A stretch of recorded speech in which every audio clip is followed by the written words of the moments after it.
Assalamualaikum warahmatullahi wabarakatuh. Selamat siang. Salam. Tabe selamat lingun lantai. Selang sujud kena melempang. Adil kata lino. Baca roman ke surga. Bersengat ke jabatan. Harus. Isen mulang dan membetang. Penyangku. Kiu. Kalian kami berdua. Saya maju menjadi calon gubernur Kalimantan Tengah 2024-2029 ini. Lanjutkan lebih baik. Maksudnya lanjutkan kalau ini memang sudah baik. Kalau daerah kurang baik, kita perbaikin. Kalau juga kurang baik, kita akan lebih baik lagi yang ada daripada yang ada. Visinya untuk mengangkat harkat martabat masyarakat Dayak, khususnya umumnya masyarakat Kalimantan Tengah dimanapun berada, dalam rangka menggatang utus dengan spirit kearifan lokal dalam bingkai Negara Kesatuan Republik Indonesia untuk yang katanya menuju Kalteng berkah, yang katanya Kalteng bermartabat, Kalteng yang maju, Kalteng yang sejahtera, Kalteng yang selalu dalam ridho dan lindungan dari Allah SWT Tuhan. Tidak hanya omong-omong untuk menyambut tahun emas 2025. Isen mulang dan membetang penyanggu. Kiu.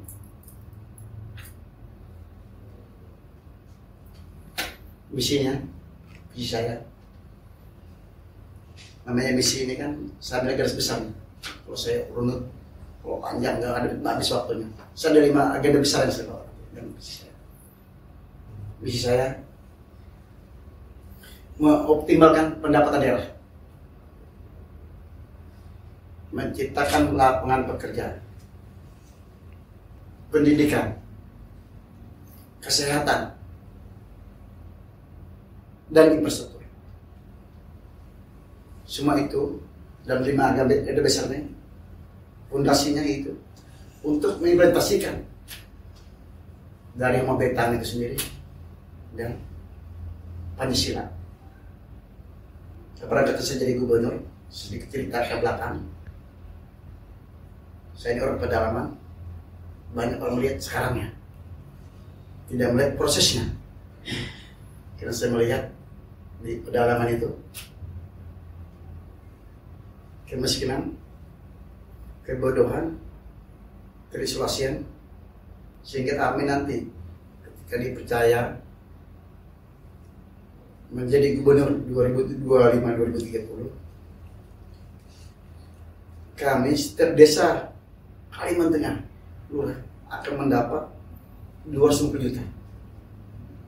Tapi tidak lepas dari regulasi program kami, misalnya program pemerintah bisa juga.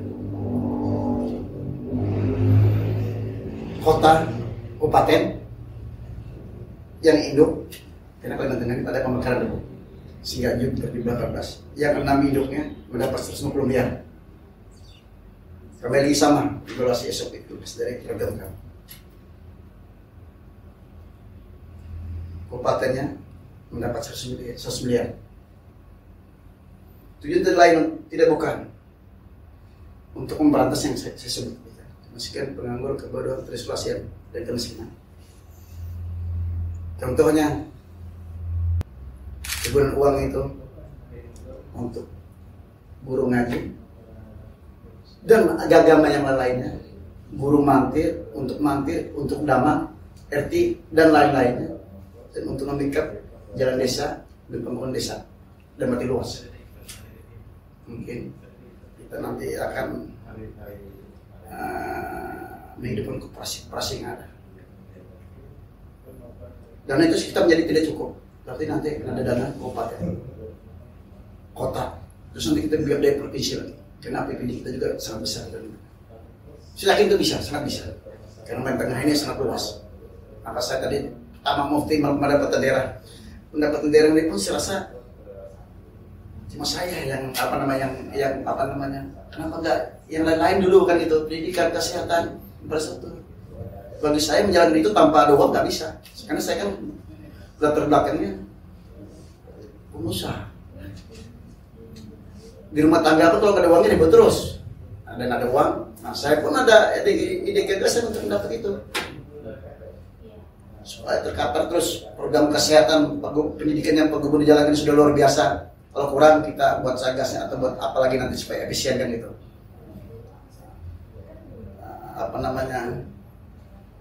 Pendidikan, kesehatan sudah bagus ini. Bagaimana nanti kita jalan lagi ini? Kalau orang baik kita berbagi. Infrastruktur sama. Lapangan kerja harus, nggak boleh ada yang nganggur.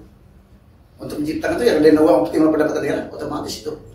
Rumah ini kalau bagi itu 11-12 kan gitu ya. Nggak bisa kita dapat uang, ada lapangan kerja banyak, ada income nambah.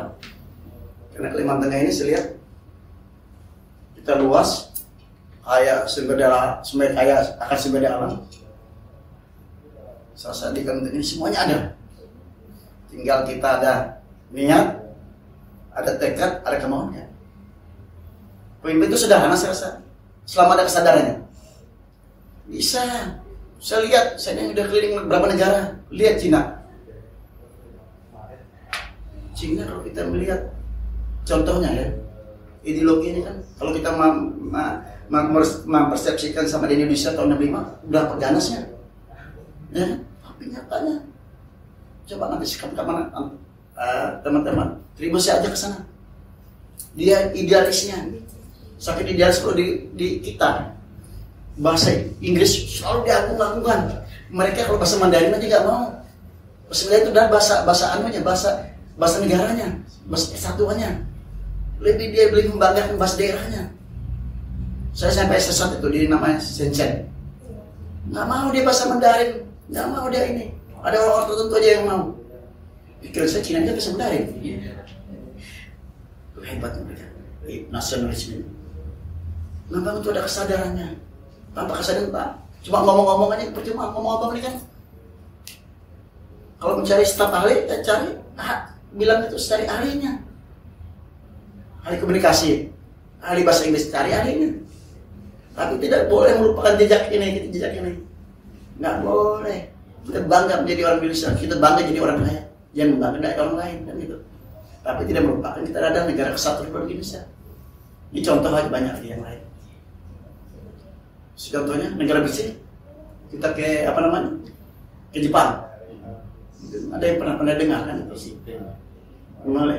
Eropa katanya yang maju modern. Lihat Inggris, kuat sekali kearifan lokalnya, kuat sekali. Saya pikir pimpinan itu kesadarannya. Di mana kesadarannya, ada tekadnya, kemauannya. Seperti yang saya berdiri di sini, banyak orang nggak melihat prosesnya. Saya juga kayak bermimpi hari ini. Kata orang, bisa maju nggak? Nyatanya saya bisa maju. Kalau Tuhan sudah berkenan, dia sudah mengiyakan. Tapi untuk menuju situ, ikhtiar, usaha, kerja keras sudah pasti. Ya mungkin datang sendiri, nggak mungkin. Kun payakun, menjada wajada. Istilah bahasa dan pertanyaan kami. Bisa dengan pertanyaan agama masing-masing. Saya yakinnya bisa. Nah, untuk mengoptimalkan pendapatan daerah tadi terkait sumber daya alam, saya contoh ya, daerah timur, Barito, Barito, satu aliran yang terpuas. Sepengetahuan saya selama ini keluar barang kita, sumber daya alam kita keluar Banjarmasin. Di zaman saya, kalau saya dipercaya menjadi gubernur Kalimantan Tengah 2005-2030. Akan keluar ke Muara Kapuas sehingga pendapatan income-nya jadi pendapatan asli daerah Kalimantan Tengah, bukan kayak Barito, Kalimantan Selatan. Saya lihat juga dari EPS pemerintah, Muara Jolo itu ada listrik dari tiap lom saya di atas ya. Muara Jolo, Bendung Muara Jolo itu bagus itu. Nanti karena saya kebetulan jadi partai penguasa juga, lebih mudah saya komunikasi, tidak susah. Yang setelah dibuat EPS pemerintah itu kalau bisa di ini aja, serahkan pada provinsi. Kalau itu berjalan, berita itu mengeluarkan sumber daya alam bisa 12 bulan. Untuk listriknya kita bisa mengalihkan pancanegara, khususnya Kalimantan Tengah, umumnya Indonesia. Kiri kanannya bisa kita gunakan perwisata, pertanian, nelayan, perikanan. Nelayan perikanan bersama, perikanan. Di Muara Kapuas, kita keruk. Ini jangan diserahkan di pusat lagi. Pusat. Tidak jadi skala prioritas kita. Jadi kita usahakan gimana ini ke daerah, serahkan kepada daerah. Kita buka, kerok, kita asas Bertanjung kita ini kan, kita perbaiki pelabuhan Bertanjung supaya menjadi pelabuhan yang betul memadai. Bayangkan berapa pendapatan daerah yang kita dapatin dari cuma satu daerah timur ini kan, 5 kabupaten di kota, di tengah. Kita ini kan identiknya dengan Ketinggian dan Gunung Mas pertama. Karena Gunung Masnya daerah istri saya. Ketinggian, Pelang Pisau, Palangkaraya. Yang jadi berkembang sekarang, yang jadi isu sensasi itu, lihat jalan yang digunakan orang yang mengelola sumber daya alam. Nanti kita akan buat jalan khusus, jangka pendeknya, menengah pendeknya. Jadi tidak akan lagi menggunakan jalan yang ada itu, digunakan untuk umum aja yang ada itu kan. Mungkin kalau untuk sembako, untuk apa dan sebagainya, tapi kalau untuk berat kan tidak mungkin memadai kan. Kalau mukat kayu yang berat yang karena ketahanan jalan kan ada masing-masing anunya, ada kelasnya masing-masing.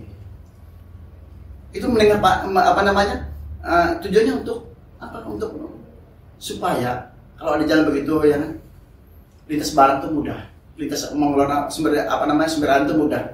Tapi ide besar saya buat ingin kereta api menengah panjangnya bisa, supaya lebih nyaman lagi.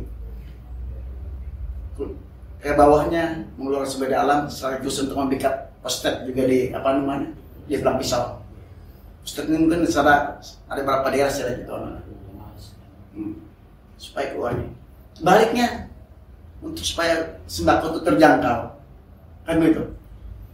Apa enggak sejahtera? Iya. Di daerah Puluhan dan sebagainya. Daerah barat sana, Sampit, Seruyan, Pangkalabun, Lamada Sukamara. Kita buat hilirisasi.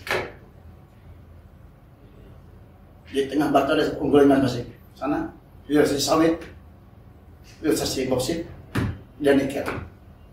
Mungkin hilirisasinya juga mungkin di tengah kita pikirkan, karena kita ada biji besi, ada kingkol batu bara ini. Mungkin nanti kita buat dia antara bahar atau batu aja mungkin. Hilirisasi, doakan aja. Bisa, sangat bisa. Tidak ada yang tidak mungkin. Selama ada kesadaran, kesadaran penting bernegara. Jadi gini loh, ketika memimpin kita tahu, kita ini milik orang banyak, tidak milik kelompok, golongan, suku, agama tertentu, tidak milik semua masyarakat Kalimantan Tengah. Mau yang tidak mendukung maupun mendukung. Tapi kita kan manusiawi, tahu menempatkannya kan. Nah, tadi saya juga berkeadilan untuk membangun tadi. Semua ini berkeadilan, tidak hanya satu sisi aja kan, barat ini dan sebagainya, kota sama mendapatkan uangnya kan. Banyak lagi yang lain-lainnya. Baru berjalan namanya pendidikan, kesehatan, nyaman jalankan program ada uangnya. BAD dulu. Oh iya, BAD dulu. Kalau majalahnya ada, saya pikir anak saya yang autis saja bisa. Karena sudah ada regulasinya. Betul, anak saya itu autis. Ada regulasinya, ada manusianya, ada SDM-nya, ada ininya. Bagaimana untuk mencapai program itu berjalan supaya kita nih katanya kateng maju tadi, betul maju, kateng citra, kateng yang selalu diberi oleh Tuhan Maha Allah SWT itu jalan keragaman ada di sini, kebersamaan. Tanpa itu tidak bisa jalan kita. Omong-omong aja. Mau dalam kesempatan yang terhormat ini saya mohon doa restunya kepada Habib khusus orang tua saya, istri saya, anak saya, para guru saya, para ulama, tokoh adat, habaib, tokoh muda, generasi penerus kita, semua yang ada di masyarakat yang seperti saya mohon doa restunya untuk menggatang utus harkat martabat yang dan misi-misi saya. Terima kasih.